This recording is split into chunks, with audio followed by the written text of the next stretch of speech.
Hello there and welcome to you all. Today I want to talk about the P0420 code on a Ford Focus. If you've got a high mileage Focus, I'd say there's at least a 50-50 shot eventually you'll get that code, and I want to give you tips and advice on what you can do to get rid of it. The first thing you're going to want to do is check for other codes. If you've got any other engine performance codes, such as the engine running lean or rich, or a P0131 upstream oxygen sensor that's not switching properly, or something along those lines, any misfires, anything like that, you want to take care of those first. And the reason for that is, for example, let's just say the purge valve is leaking and causing the engine to run lean sometimes. Let's say you're going down the road, and with the purge valve leaking, the engine starts sucking too much air in, before the upstream oxygen sensor can switch and add to the fuel trim.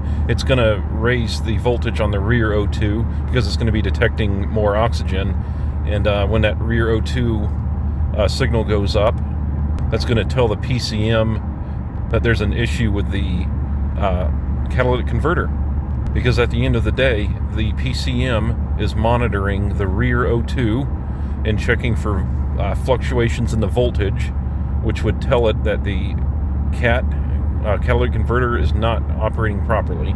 So that's why it's pretty vital to take care of any other engine performance issues before you attack the catalytic converter issue, because if the purge valve's leaking on your Focus, that can absolutely cause a P0420 code to set.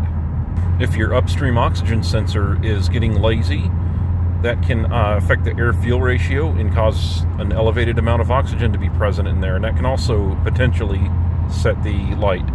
Now, if P0420 is your only code, let's continue on here. You have some options here. Let me go through them. Option 1 is going to be the most expensive, a replacement factory catalytic converter. That's going to be the best long-term repair, and the most proper repair, I guess you could say. A factory converter should get you at least 100,000 miles of service before it sets that code again, maybe longer, maybe 200,000. From my experience, I would say 100 to 150,000 is when it's maybe a 50-50 shot that you'll start getting that code. A lot of Focuses get this code, so that's why I'm making this video. Replacing the catalytic converter with a factory one, and the best thing to do would be getting new oxygen sensors as well, is option 1. Let me go to option 2 now. An aftermarket catalytic converter. You can get those relatively cheap.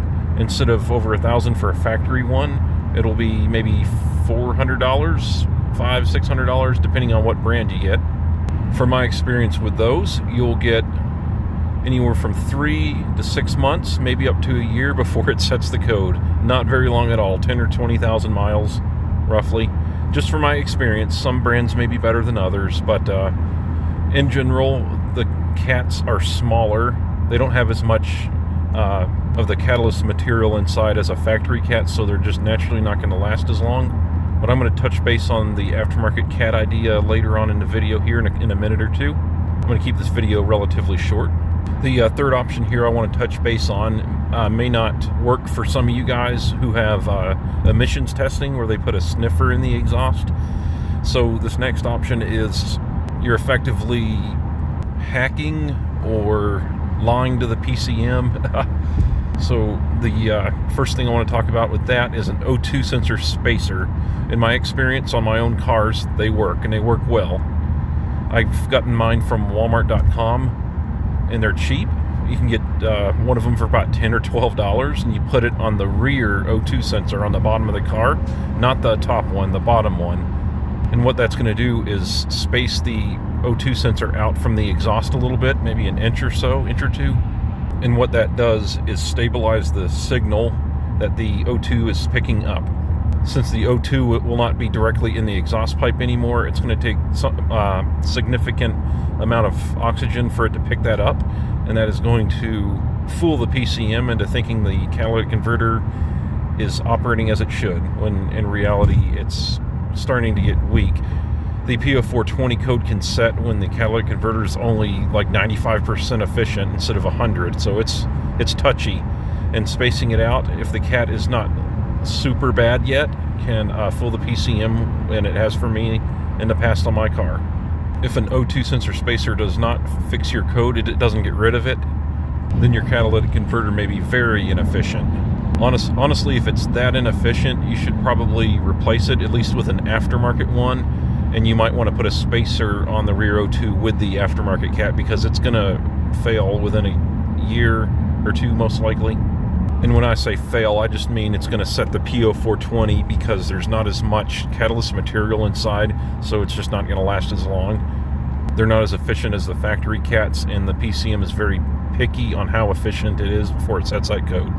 And if your cat is so inefficient that the spacer doesn't fix the issue, then the cat could be so far gone that it might start plugging up soon if you don't rectify that issue there, replace it. But anyway, if you don't want to replace it just yet, here's another option. Go on Google and look up how to install a resistor onto the wiring for the rear O2, and that will it'll lie to the PCM. If you put the right amount of resistance in that circuit that it's looking for, then the PCM will think it's working fine.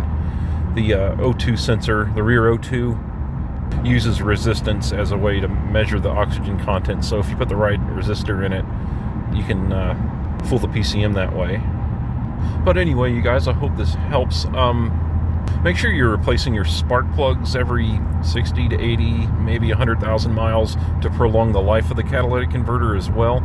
If you want to go overboard every 50 or 60,000, that would help prolong the life of it potentially, because I think when it starts getting a misfire once in a while, that's may contribute to the low life expectancy on average for these catalytic converters on a Ford Focus. And also, I just think naturally, for whatever reason, the 2-liter Duratec is just a little bit harder on the cats than other cars, or there's just a potential design flaw in the catalytic converter. I don't want to go off on a rant there because I'm not informed enough to make a solid statement on that yet. All I know is it's a very common issue when these cars get a lot of miles on them. And when you go to do your tune-up, if you have oil in the spark plug wells, that's common. Replace your valve cover gasket. I've got a video on Ford Focus tune-up and valve cover gasket, and it'll cover everything you need to know for that. Anyway, without further ado, I'm going to go ahead and close it off here. If you have any questions, let me know in the comments below. I also have a Discord group and a Facebook group if you want to ask questions there. You can also post, if you have a weird problem with your car, you can record a little video of it and post it in one of those groups, and I'll be happy to watch and help you out with your issue. Thank you so much for watching. You have yourself a great day. Please hit that thumbs up button and that subscribe button if you'd like to. I've got a lot of other videos to help with your Ford Focus issues, including the transmission and other odds and ends. Have yourself a great day. Bye-bye.